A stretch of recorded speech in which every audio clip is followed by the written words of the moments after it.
कि अच्छे ही थे तो अच्छे ही रहेंगे और बढ़िया से अपना जीवन जिए। और जहाँ तक हमारे पांडे सर का सवाल है और मिसेस पांडे मैडम का सवाल है, दोनों के विषय जमीन, एक जमीन पर है तो दूसरा आसमान पे है। बच्चे हिंदी समझने ही नहीं चाहते, बोले हम तो समझे समझाए हैं। और अंग्रेजी की हालत ये है कि हमको कुछ भी समझ में आता ही नहीं।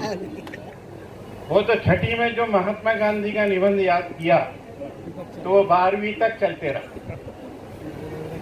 और लीव एप्लीकेशन तुम आप ही लोग लिखवाते हो, लीव एप्लीकेशन तो बच्चियां ले लेके मेरे पास आती है तो मैंने वो बोलती कुछ और है और लिखा कुछ और रहता है उसमें। तो बोले हमको तो ऐसे ही लिखना सिखाया। मैंने कहा चलो अच्छा है।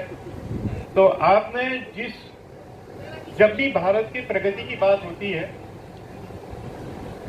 या जब भी अविकसितता की बात होती है, कल परसों मैं अपने स्कूल के बाहर की गलियों में घूमा था, गजब की गलियां लगी मेरे को, गजब गजब की चीजें दिखी मेरे को वहां पे। और मेरे को ऐसा लगा कि ये दुनिया में मैं कभी देखी ही नहीं मैंने ऐसी दुनिया। वहां की दुकानें अलग, दुकान की स्टाइल अलग, सड़कें अलग और लोग उससे भी अलग।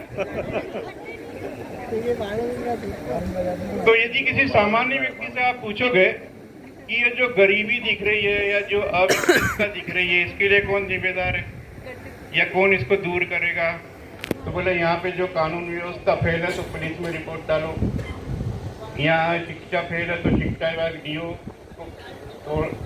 की जवाबदारी है, बीमार हो रहे हैं तो अस्पताल विभाग की जिम्मेदारी है।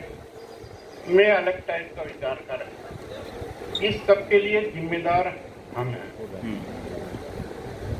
यदि हमारा स्कूल मजबूत होगा तो वहाँ की सड़कें अपने आप मजबूत होगी। यदि हमारा स्कूल मजबूत होगा, यदि हम उनको अच्छे से पढ़ाएंगे तो वहाँ अमीरियत आने में कोई टाइम नहीं लगेगा। तो हमारी भी उसमें जिम्मेदारियां बनती है। अहिल्या आश्रम ही उस चीज को बदल सकता है और हम बदल के बताएंगे।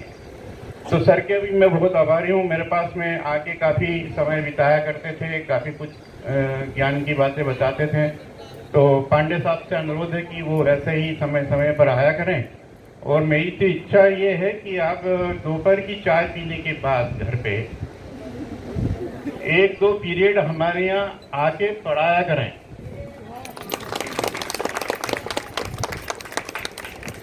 तो फिर मजा आए, है ना। अब आज का जो आनंद हुआ है,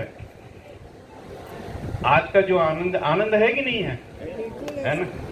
आज का आनंद हुआ और इसका जितना बेहतरीन आयोजन हुआ, तो वो सुषमा राठौर मैडम, मोटे मैडम, स्वाति मैडम और इनकी पूरी टीम को और आपके सहयोग को जाता है। मैं आपका हृदय से आभारी हूँ। धन्यवाद।